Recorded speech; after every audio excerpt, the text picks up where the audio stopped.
All right, let's shift our focus over to the men's side here. Norway, are they going to maintain their dominance this year? I mean, that was the headline from last year. If you look at the overall in the standings, I mean, it's like it's not even fair, Ethan. Look at this. Jacqueline was able to sneak up there simply because I'm pretty sure Stronsheim was bumped down to the IBU Cup for maybe a couple Mhm. of races because, like, when you're unfortunately your number 7 on the team is not good enough, even though you're also number 7 in the world. It's this is absolutely crazy with the Norwegians up here, and then you have even these guys who didn't even like Bowen. What did he race, like 5 races last season, and was still able to crack Mhm. the top 30? He's beating Yeah. guys like Roman Rees, who unfortunately actually is going to be on the IBU Cup to start. Vebjorn Sorum. He's racing against guys that are like could potentially crack a flower ceremony any day. Anyone in the top 30, you could legitimately see them in the flower ceremony any day, and they race the entire season. And Vebjorn raced like half the season. Bowen raced like maybe 6-7 races or something, and they were able to be just as competitive them in the overall. So, yeah, what's going to happen with Norway this year? Are they just going to start like making the sport not fun, or are we going to see some competitiveness from some of the other teams? You think?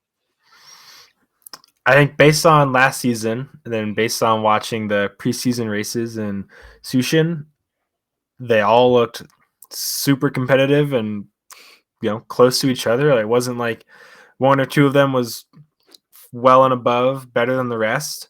I think as a team they looked super close, except for Johannes, but we'll talk about that later. It's hard to think otherwise that they're not going to be able to repeat their success. Maybe it's not 1 through 5, but I guarantee you they're going to fill up a couple of those top 4, top 5 in the overall spots. I don't know if we want to talk about Johannes Tingus now.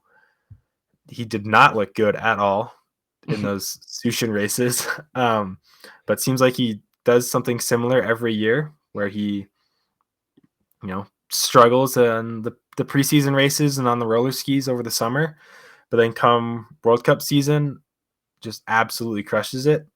Yeah, like 10th there in is that the sprint or the mass start?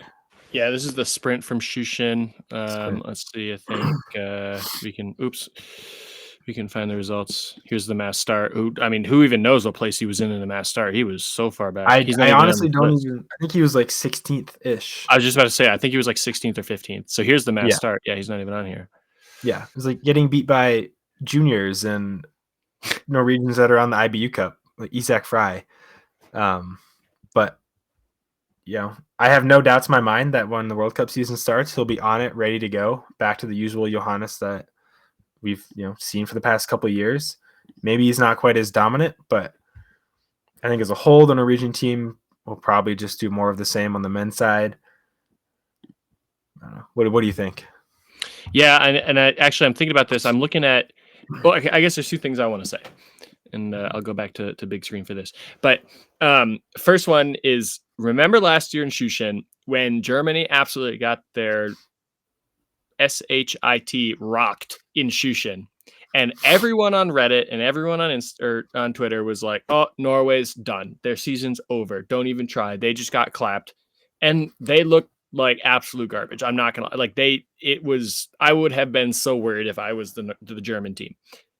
What did they do? Literally a week later, 1 week later, they came back and had their entire team like in the top 10, including Strello in third for his first podium and win with Roman Rees, who, again, unfortunately, Roman Rees will be on the IBU Cup to start the season.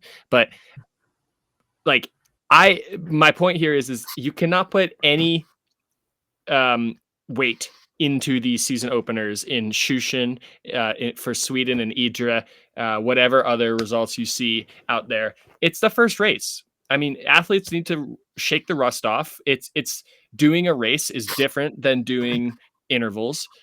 Doing a race on snow is different from doing a race on roller skis. There's just like you have to shake the rust off. You have to get back into it. Maybe also for the wax techs for Germany last year, they did common waxing or something in their team because they were using it as trials. and all the Norwegians waxed to the 9. So who knows? So sort of back to this year, the one thing I noticed, at least in the shooting for Johannes, was he had 2 misses in each stage in the prone in the mass start. And then in the sprint, he had 2 misses. So he shot 80% in the sprint. So like, I wonder, I mean, he shot like absolute garbage. So I wonder if maybe he's trying something new. He had a different race plan where he just, obviously he's the best in the world. This races means nothing for him aside from just shaking off the rust. And so maybe he was just like, hey, I'm just going to try something new in the shooting. And it didn't work out. Doesn't matter. World Cup starts this weekend, not last weekend. He's going to be back. So I want to put very little weight on those races in Shushin, but I cannot deny that it is shocking and surprising to see guys whose names I've never even heard of before. Like, I mean, who was that guy who was right behind? Let's see, I had it right here. Sater, right behind Isak Frey. He was ahead of Fielmae and Perot. Sater, never heard of this guy before, and he's racing with the big boys in Shushin.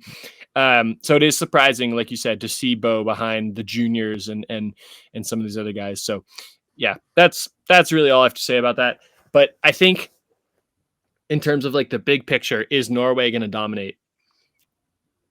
I think they were too strong last year to go from the amount of domination they had to just being like, oh, it's back to like a normal World Cup season and everyone is going to be mixed in there, just like on the women's side. I think, okay, will they have a setback? I think so. I hope so. I hope the rest of the biathlon community is ready to sort of attack this year. Maybe it had something to do with the waxing. I know Norway invests a ton of money in waxing, and with the new protocols and new products, maybe they were just ahead of the curve and they were able to invest so much money that they were able to get really good skis more consistently last year. And now with more time and experience, other teams hopefully could catch up a little bit and take that advantage away from them. Not saying they're fast only because of waxing, but they just have this ski advantage. So I think there's hopefully a lot of things that will maybe bring the playing field together a little bit more. But when you just have that domination that they had last year, I don't see them going from 7 of the top 8 to now just being like, okay, maybe they have 3 in the top 10. You know, I just don't see that happening. So I really think it's going to be, it's going to be very similar to last year, but not the exact same, hopefully. Yeah. And then on the women's side, I think Tangerwald finally had the season we were looking for. You know, as biathlon fans, she's always been right there. And this has been one of her first couple of years where she was the star of the team. And I think she finally performed to that point. I think without Vitozzi racing, at least the first World Cup weekend that we know of right now, I think Tangerwald has a really good opportunity to get, ahead of the game with gaining some points early on the season without Vitozzi getting podiums, top 10s, whatever. But I think one of the Norwegian athletes that you mentioned in your prediction video was Juni Arnkelev. I think she has the ability to have a really good season this year. I think unfortunately she didn't do so well in Shushin either, but yeah. but again, remember, we're not putting weight on those. Yeah, those races don't matter at all. But she started out awesome last year and then kind of trickled off. But it was her first full season on the World Cup, and not that that's expected to happen, but it's not totally surprising that you kind of trickle off towards the end. But if she can stay on it the whole year, if Naughton was 9th in the overall last year, that's an awesome season for her. Yeah, I think whoever the 4th Norwegian is going to be, will kind of determine the women's relay team's success. But I think the women have the ability to kind of take a step forward and maybe not go 1 through 3 in the overall, but they could, all 3 of them could be in the top 10 very easily. Yeah, I saw somewhere that they had the Norwegian team naming, and there was a couple surprises on there. I don't remember off the top of my head, and I was looking for it real quick, and I can't find it. But yeah, it's interesting when looking at the domination on the men's side, it does seem like the Norwegian women are lacking. But Tannervold came in 3rd overall. Knoten went and came 9th overall, which honestly is better than I remember. I thought she didn't do that well, so that's good. Arne Clive, and I said in my video that she missed some races, ended up finishing 13th overall, but she could have been a top 10 overall. I think she will be this year. Ida Lean was out for a majority of the season last year, and she's a super strong skier that can really help the team. So Norway's like not bad. And I think sometimes maybe it's because there's pressure because they're Norway and they need to be doing better. The Norwegian women are not bad, like they can. I think they can, on the best day, they can fight with the best of them. And I mean, I'm pretty sure they won a relay medal at World Champs this year. Let me just look real quick. But I'm pretty sure they won, like against all the odds, won a relay medal at World Champs. And all the eyes were on World Champs, the relay came in 10th, so actually not so good. But but they did win, or came in second at the relay in Oberhof, and then they did win the relay in Soldier Hollow. So they can win. Yeah, I think Sweden's stacked. I think France is stacked. I think some of these other countries are pretty stacked. And we're going to talk about Germany in a second here.